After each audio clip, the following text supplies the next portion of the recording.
তোমার মুখটা শুকনা শুকনা লাগতেছে। মনে হচ্ছে আজকে তুমি কোনো খাবারই খাওনি, তাই না ভাই? হ্যাঁ রে টুনি পাখি, তুমি ঠিকই বলেছো। আজকে আমার পেটে কোনো খাবারই পড়েনি। আমার যে এখন প্রচন্ড খিদে পেয়েছে। তুমি কোনো চিন্তা করো না ভাই, আমি তোমার খাবারের ব্যবস্থা করে দিচ্ছি। তুমি আমার সাথে এসো ভাই।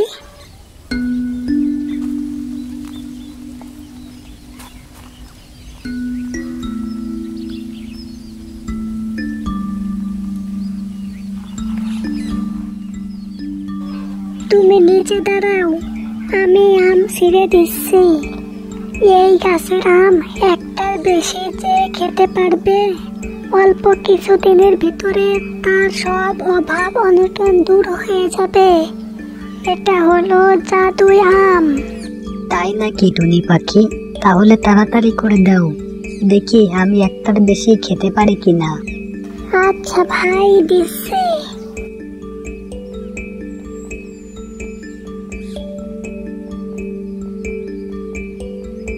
টুনি পাখি, আমার পেট ভরে গেছে, আমি তো আর আম খেতে পারলাম না। 2টা আম খেয়েছি, এটাই যথেষ্ট। অনেকদিন পর কেউ 2টা আম খেতে পারলো। তুমি তৈরি থেকো, অল্প কিছুদিনের ভিতরেই তোমার ভাগ্য পরিবর্তন হয়ে যাবে।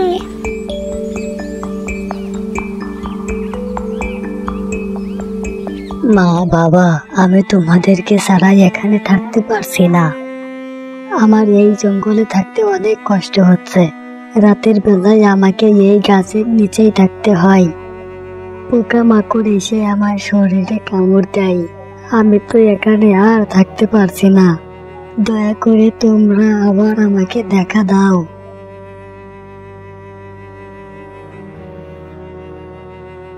রতন, রতন, কে ডাকছে আমাকে? রতন, আমি কুয়া থেকে বলছি। কে আপনি? কি চান আমার থেকে? তোমার থেকে আমার কিছুই চাওয়ার নেই রতন। আমি তোমাকে কিছু সাহায্য করতে এসেছি। আমি সবই দেখেছি। তোমার দিনগুলো অনেক দুঃখ দুর্দশায় কাটতাছে। তোমার থাকা খাওয়ার কোনো জায়গা নেই। তুমি আমার দিকে এগিয়ে এসো রতন।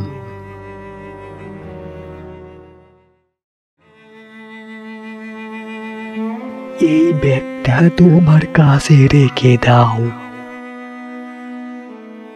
এই ব্যাগে অনেক স্বর্ণ মুদ্রা আছে। এখান থেকে কিছু মুদ্রা গঞ্জে বিক্রি করে তুমি তোমার গ্রামের মোড়লকে দাও। তোমাদের বাড়ি ঘর ফিরিয়ে নাও।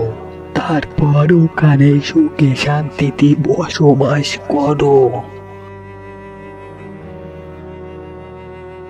এই এতিম ছেলের দিকে তাকিয়ে সাবস্ক্রাইব করো আমাদের চ্যানেল আর ক্লিক করো বেল আইকনে।